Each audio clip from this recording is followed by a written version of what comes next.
যানজট মুক্ত করতে ইতিমধ্যেই সম্প্রসারণ হয়েছে একেবারে পালসিট থেকে ডানকুনি পর্যন্ত জাতীয় সড়কে 6 লেনের রাস্তা হয়েছে এবং দেখা যাচ্ছে তারপর যানজট অনেকটাই কমেছিল, কিন্তু দেখা যাচ্ছে এরই মধ্যে আবার বেশ কয়েকটি ব্রিজ সেখানে আবার নতুন করে মেরামতের কাজ হচ্ছে, যার কারণে ব্রিজের ওপর দিয়ে যাতায়াত এই মুহূর্তে কিন্তু বন্ধ রয়েছে। আমরা এই মুহূর্তে ডানকুনির হাউজিং যে মোড় সেখানে রয়েছি এবং দেখা যাচ্ছে এভাবেই ব্রিজ যেটা অলরেডি চালু হয়ে গেছিলো, একটা চালু ব্রিজ তাকে আবার দেখা যাচ্ছে এইভাবে জেসিবি মেশিন দিয়ে খোঁড়া হচ্ছে, খুঁড়ে যে অংশগুলোতে সমস্যা দেখা দিয়েছে সেগুলোকে আবার নতুন করে তৈরি করা হচ্ছে। যেমনটা আমরা জানতে পারছি জাতীয় সড়ক সূত্রে যে এর আগে দেখা গিয়েছিল জামালপুর এলাকায় একটি ব্রিজের একাংশ গার্ডওয়াল সেটা ভেঙে গিয়েছিল এবং তারপরে কিন্তু কর্তৃপক্ষ বিষয়টিকে গুরুত্ব দিয়ে দেখে এবং তাদের ইঞ্জিনিয়ারদেরকে দিয়ে বিভিন্ন যে ব্রিজগুলো রয়েছে এই একেবারে পালসিট থেকে ডানকুনি পর্যন্ত সেগুলো তারা পর্যবেক্ষণ করে এবং পর্যবেক্ষণ করে দেখা যায় বেশ ব্রিজের সমস্যা রয়েছে এবং সেগুলোকে মার্কিং করা হয়। ইঞ্জিনিয়াররা সেগুলো দেখে তারা মার্কিং করে দেয় এবং সেই সমস্ত অংশগুলোই এই মুহূর্তে এভাবে ভেঙে ফেলা হচ্ছে এবং ভেঙে ফেলে আবার নতুন করে সেটাকে নির্মাণ করা হচ্ছে। এবং যে মাত্র কয়েক মাস আগে চালু হয়েছিল জাতীয় সড়কের ব্রিজগুলো, সম্প্রসারণ হয়েছে রাস্তা, আবার নতুন করে ভেঙে নির্মাণ হচ্ছে। কিভাবে দেখছেন আপনারা এলাকার মানুষ হিসেবে? এটা তো খুব খারাপ লাগছে আমাদের, কারণ এই ন্যাশনাল হাইওয়ে এক্সপেনশন হলো, এক্সপেনশনে গাড়ি প্রচুর বেড়ে গেছে, সার্ভিস রোড দিয়ে গাড়ি যাচ্ছে, ওপর দিয়ে গাড়ি যাচ্ছে, কিন্তু দেখা যাচ্ছে একদম এই পেছনেই দেখুন ব্রিজটা ভেঙে পড়ার উপক্রম হয়েছে, ব্রিজটাকে আবার নতুন করে তৈরি করতে হচ্ছে। 1 বছরও হয়নি, এটা কী করে সম্ভব হলো আমরা জানি না।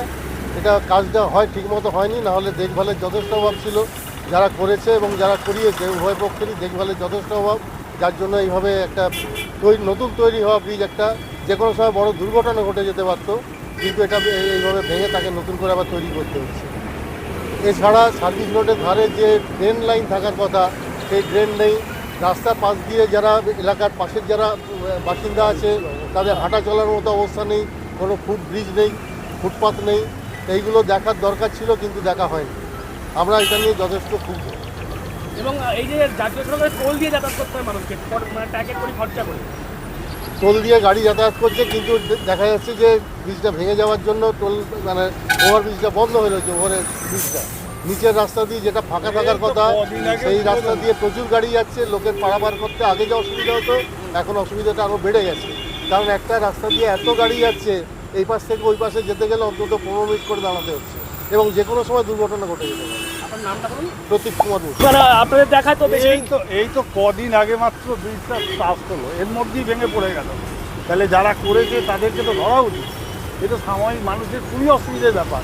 একটা ওয়ান ওয়ে রাস্তা দিয়ে গাড়ি চলছে, সব সময় জ্যাম, যাচ্ছে তাই অবস্থা। মানে এই যে ব্রিজগুলো গুরুত্বপূর্ণ, তো ব্রিজ এটা অবশ্যই গুরুত্বপূর্ণ। এই তো কদিন আগে সবে মাত্র স্টার্ট হয়েছে, কদিন আগে হলো, এর মধ্যেই কী করে ভাঙলো, তারা করেছে সে তো জানি না। প্রশাসনের এ ব্যাপারে যথেষ্ট সজাগ হওয়া উচিত এবং একটা বড় দুর্ঘটনা ঘটে যেতে পারছে। তারপরে টোল দিয়ে মানুষ যাতায়াত করছে, শুধু টোল দিয়ে যাতায়াত করছে ব্যাপারটা নয় তো, ব্যাপারটা হচ্ছে যে পুরো রুটটা তো বন্ধ। এই মাত্র সবে কদিন আগে উদ্বোধন হয়েছে, এর মধ্যে ব্রিজটা ভেঙে পড়ে গেল। রাস্তা পুরো জ্যাম, রাস্তাঘাটে মানুষের এই গরমে চলাফেরা যাতায়াতের তো খুবই অসুবিধা হচ্ছে। আপনারা কি চাইছেন? আমরা চাইছি ওটা পূর্ণাঙ্গ তদন্ত হোক এবং সঠিক ওয়েতে ওটা যত তাড়াতাড়ি সম্ভব রিপেয়ারিং করে মানুষের উপকারে ওটা আসে। আর কি চাই? আপনার নামটা বলুন? আমার নাম চিত্তরঞ্জন দাদা। মানে একদিকে ব্রিজ বেশি দিন হয়নি, দেখা যাচ্ছে আবার নতুন করে ভেঙে কাজ হচ্ছে। দেখুন, আমাদের এখানে আগে ব্রিজ অ্যান্ড রুপ কাজ করেছে, রেকন্ডো কাজ করেছে, তখনকার দিনে দেখতাম, আমরা ছোটোবেলা থেকে দেখতাম যে পিডব্লিউডি দেখভাল করতে। এখানে এই যে এত বড় ব্রিজ হলো, কোনো দেখভাল করার লোক নেই। এই একদম অব্যবস্থা, কাজের কোনো সুস্থ হয়ে যে কাজটা হবে, পরিচালনা হবে, তার কোনো এই পূর্ণাঙ্গ পরিচালনার অভাব আছে। এই যে রাস্তাঘাট হলো, এই যে সার্ভিস রোড হয়েছে, সার্ভিস রোডে এখানকার স্বরূপনগর, অরবিন্দনগর, বিবেকানন্দ পল্লী, হাউজিংয়ের লোক যাতায়াত করলে তার রাস্তা নেই। এই যে ড্রেনেজটা হবার কথা ছিল, ড্রেনেজের জল বর্ষা হলেই এলাকার লোক জলে ডুবে যায়। হ্যাঁ, দুটো স্কুল আছে, মেথোডিস্ট স্কুল, পাঠভবন স্কুল, আরও স্কুল আছে। যাতায়াতের মানুষের খুব অসুবিধা, জীবন হাতে নিয়ে লোক যাতায়াত করছে। এইটা প্রশাসনেরও দেখভাল করা উচিত। প্রশাসন এই যে সার্ভিস রোড করেছে, সার্ভিস রোডটাকে ডবল লেন করে দিল, দিয়ে এখন গাড়ি যাতায়াত করছে, মানুষ যাতায়াত করতে পারছে না।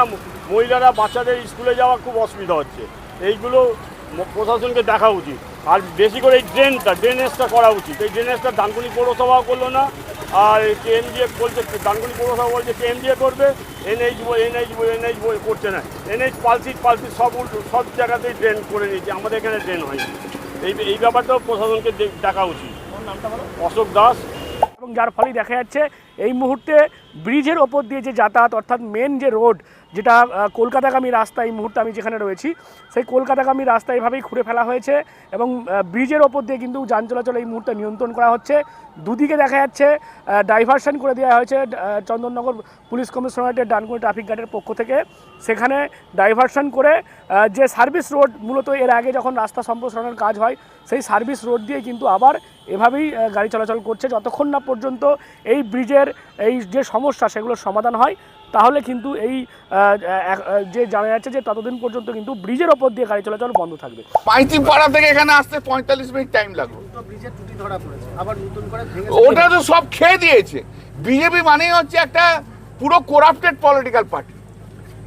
তুমি তো এখানে দুটো ব্রিজ দেখছো, পালসিট থেকে আরম্ভ করে এখানে দেখো তুমি 7-8টা ব্রিজ, সব ব্রিজ ভেঙে পড়েছে। 1 বছরও হয়নি বোধহয়। 1 বছর হয়েছে? 1 বছরও হয়নি। 1 বছরের মধ্যে ভেঙে পড়েছে। বিজেপির নেতারা টাকা খাবে না ব্রিজ বানাবে? কন্ট্রাক্টরদের কি অবস্থা হয়ে গেছে। অনেক প্রমোটার আমার ক্লায়েন্ট আছে, প্রমোটার এসে বলছে আমরা আর পশ্চিমবাংলা বাড়ি তৈরি করতে পারবো না, আর প্রমোটিং করতে পারবো না। কেন?